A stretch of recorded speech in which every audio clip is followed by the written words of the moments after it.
ብሔራዊ ቦርድ መረጻ ኢትዮጵያ አብዘውጾ ዕላው ግዘ ሰለዳ መበል ሻብዓይ ሓፈሻዊ መረጻ 24 ጉንቦት 2018 ዓ.ም ክካይድዩ መበል ሻብዓይ ሓፈሻዊ መረጻ ነጻ ፍትሓውን ዲሞክራሲያውን ክኸውን ትጽቢት ዝግበረልና ሓላፍነት ክንዋጻኢና ክብሉ ውድባት ፖለቲካ ገሊጾም ውድባት ዜጋታት ኢትዮጵያ ንማሕበረሰብ ፍትሒ ኢዜማ ከምኡውን ማዕርነትን ነጻነትን ኣብዚ መረጻ ንቑሕ ተሳትፎን ምግባር ሰፊሕ ምድላው እናገበሩ ከም ዝርከቡ ንግልጋሎት ዜና ኢትዮጵያ ፍሊጦም አባል ፈጻሚ ስራሕን ማናጀር መረጻን ኢዜማ እዮብ መሳፍንት ከም ዝበልዎ ድማ እቲ ፓርቲ መሰረታዊ ዝበሃሉ ቅድመ ምድላው እናዛዘመ እዩ ዝርከብ ኢሎም ምድላው ንውድድር እቲ መረጻ ዘገልግሉ ዝርዝር ሰነዳት ማኒፌስትን ፖሊስን ከም ዝተዛዘመ አረዲኦም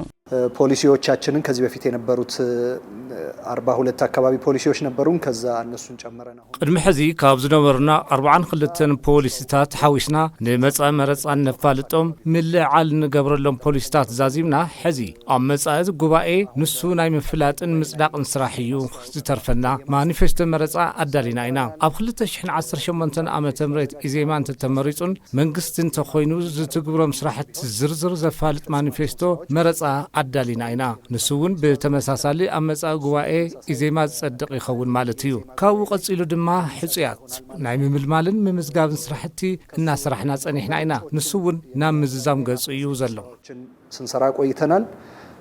እሱም አሁን ወደ መጠናቀቁ እየደረሰ ነው ያለው ሓላፊት ርክብ ህዝቢ ፓርቲ ማዕርነት ነጻነትን ነቢሃ መሐመድ ብግደን ውድበን ጥንኩር ሃገርን መንግስትን በዲሞክራሲያዊ ኸይድ መረጻ ጥራሕ ከም ዝምስረት ከም ዝኣምነ ረድየን ስለዝኾነ ድማ እቲ ፓርቲ ኣብ መበል ሻብዓይ ሓፈሻዊ መረጻ ንቑሕ ተሳትፎን ምግባር አድላይ ምድላው እናገበረ ከም ዝርከብ ተዛሪበን ነዚ ድማ ኣብ መላእ እቲ ሃገር ዝወዳደሩ ሕጽያት ናይ ምዝጋብ ስራሕ ብሰፊሑ እናተሳለጠ ከም ዝርከብ ድሕሪ ምግላጽ ማኒፌስቶ እቲ ፓርቲ ናይ ምልላይ ስራሕ ኣብ ቀረባ እዋን ንምጅማር ምድላው ከም ዝተዛዘመ አረድየን እንደ ሀገር ተጨባጭ ሁኔታ መለወጥ መቀየር ስለሚችል ከም ሀገር ጭቡጥ ኩነታት ምልዋጥ ስለዝኽእል እዚኦም ኣብ ግምት ዘእተወ ስራሕቲ ብዝግባን ብሰፊሑን አባላት ንደገፍትን ህዝብን ክባጻሕ ብዘኽእል መልክዕ ኣብ መንቀሳቀሲና ንርከብ ተንቀሳቀሰን ያለንበት ሁኔታ ነው ያለው መረጻ ሃገርን ህዝብን ዝመርሕ መንግስቲ ምምስራት ዘኽእል ወሳኒ ጉዳይ ከም ዝኾነ ድሕሪ ምሕባር እቲ ከይዲ ነጻ ፍትሓውን ዲሞክራሲያውን ክኸውን እቶም ፓርቲታትን አባላቶምን ትጽቢት ዝግበረሎም ሓላፍነት ከም ዝዋጹ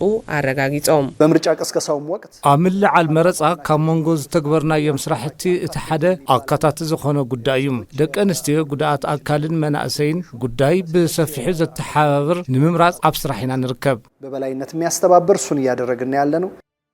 እጩዎቻችንም ላይ መራጮች ኣብ ሕጽያት መረጽትናን ደቂ ኣንስትዮ ተሳተፍቲ ክኾን ኣለወን መናእሰይ ተሳተፍቲ ክኾን ኣለዎም እዞም ዜጋታት እዚኦም ዘየሳተፍ መረጻ ትክክለኛ መረጻ እዩ ኢልና ኣይንኣምንን እዞም ዜጋታት እዚኦም እንተካቲቱ ግና ልዕሊ ፍርቂ ዝኸውን ህዝቢ እዚ ሃገር ኣካቲቱ እዩ ኢልና ኢና ንኣምን ከግማሽ በላይ የሆነን ህዝብ አካቷል ብለን እናምናለን